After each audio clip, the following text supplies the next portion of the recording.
Aí solamente explicarei, sendo a creio, a ver a Agustín Conza, ao país de Diomba, a cooperativa Economía Unida, se a montar com seu creio, depois a uma se pobre, se mandou a ser sem mulher.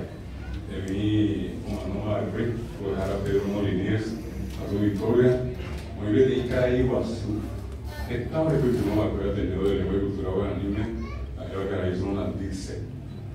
Ronald Dice, yo le pido un aplauso fuerte, porque gracias a él, nosotros logramos el reconocimiento a nivel de institución de educación superior.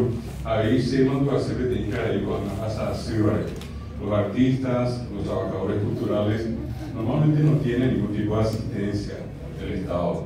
Y uno de ellos es un extraordinario promotor cultural, hoy está lastimosamente internado en el Hospital Nacional de Itagua, y es el amigo Mario García Ciani. He conocido a muchos periodistas, igual nos hace.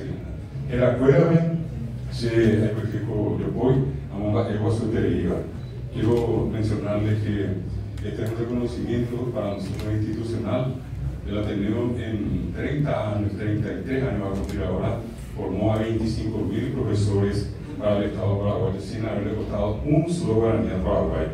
Hemos formado más de 90.000 personas en lo que se llama el curso básico de lengua guaraní.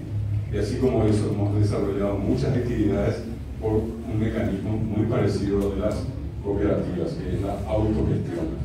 Apea, por el lugar de Azul, pero hoy debe caer ahí Agustín, que está hoy, vamos a ver ahí, a ver, vamos a ver ese, está viendo el primer